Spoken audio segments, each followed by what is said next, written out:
It just won't happen. You wouldn't do it. Like, we wouldn't have somebody over for dinner and cut them up and cook them. We wouldn't do it. Well, that was a consciousness back here, you know. That was actually acceptable behavior back here, cannibalism. It's just not anymore because of this evolution. And that the whole idea of having power over somebody else is going to be as abhorrent as having them over for dinner and cooking them. Just wouldn't happen.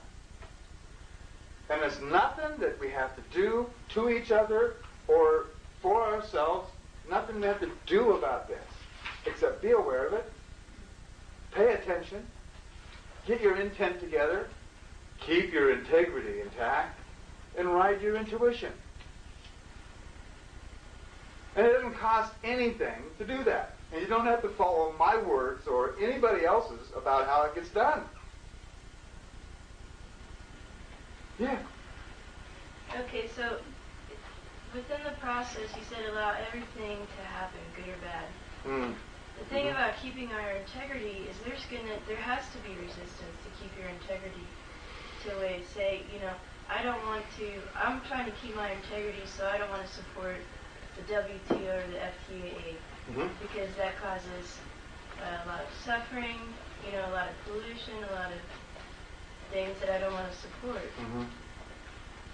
You see what I'm saying? So within the ways of keeping your integrity, you know, and us making our decisions of what we want to support and create and have open to us, what we want to focus on, there has to be resistance. There has to be resistance. Well, you know, I don't want to walk that way. I don't want to. I really don't. What kind of resistance am I experiencing? None. I'm just walking my own way. I'm not resisting, you know, I'm just going my own way. So you don't have to go and shop at Walmart. You can allow anybody else to. You see, there's a big crux right here. You've heard of Judgment Day? We're in Judgment Day. But there's two ways we can go through this. We can go and have judgments, or we can be discerning. You know what the difference is between discernment and judgment? If you're judging, it's because you're not able to allow something to go on.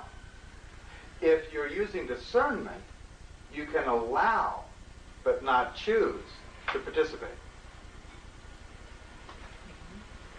You can allow that to go on, you just choose not to participate. You don't resist it, you just do something different. That's discernment. Judgment is, you can't do that, you're guilty, and we're going to make you pay for it. Kind of like what Gandhi did in India. Yeah, right. Nonviolence. Yes, sir.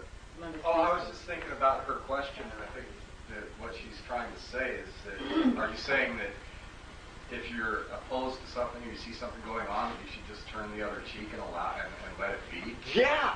Instead of trying to do something about it? Exactly. Exactly what I'm saying. Matters, right? Exactly. Like, you're going to see, we don't have to put up the resistance. There's going to be millions and millions of people willing to lay their lives down on the line to resist what's coming. They'll go ahead and do that. Allow them to do that. They're creating their own experience. You're not responsible for that. So if you take that to the extreme, it's almost like saying if you see a guy about to fall off a cliff, you shouldn't help him. Can you? You know, could you? But, I mean, I wouldn't say, I mean, no, I don't see that. If a person wants to jump off the cliff, I'll let them jump. Right. Yeah. But if they're falling, I think I try to help them. So where she's talking about there's innocent victims of these organizations. No, there's not. There is not an innocent victim anywhere. There are no victims anywhere. There's only people who create themselves as victims. We're only creators. We just only create. And we create those circumstances. There are people in Iraq right now suffering greatly. Why? Because they didn't choose to leave. Or they chose to go there. We didn't. That's the difference. We're human, they're human. But they chose, we didn't. All those people who went in the military thinking they were going to go and defend democracy or stay out of jail. Some of them were doing that. Or get a college pension. You know, that's why they went. They made the choice. And they created that circumstance. It's the same with every one of us everywhere. Sorry, but there are no victims. And there's certainly no innocent victims. Well, okay, I'm just trying to get to the crux of this philosophy, so that my question after that is, okay, but there's no innocent human victims. So let's take the slaughter that happens to the animals in the ocean, the dolphins, the whales.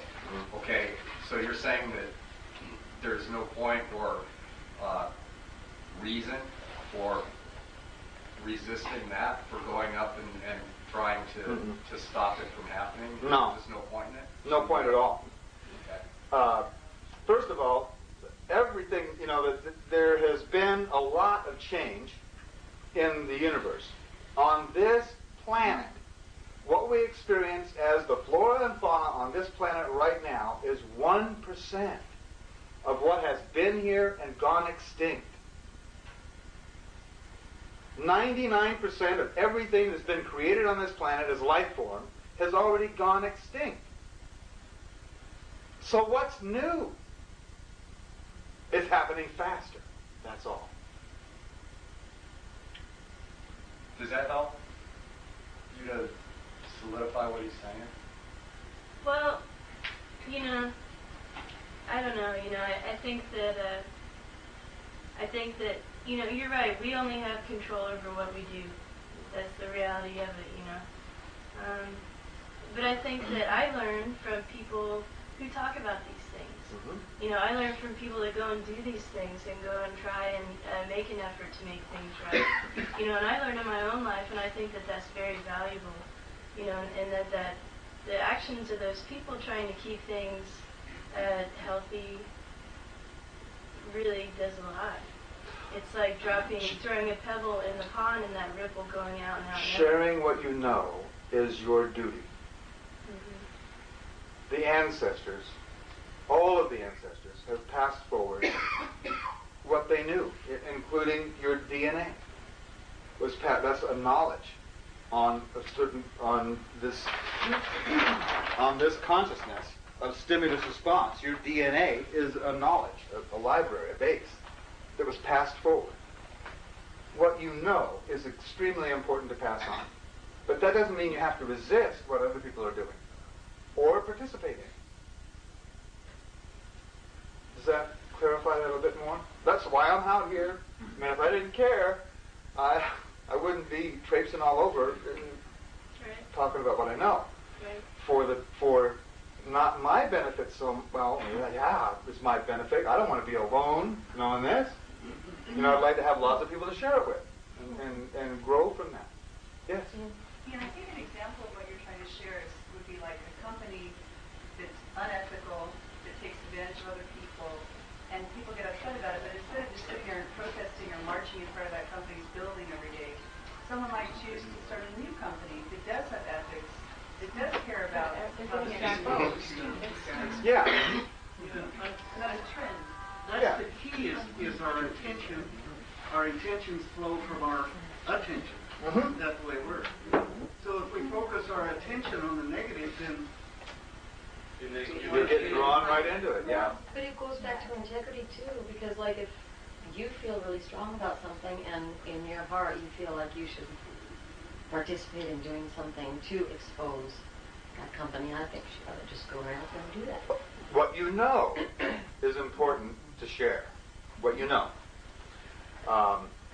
Doing active resistance against things is not going to be healthy at all.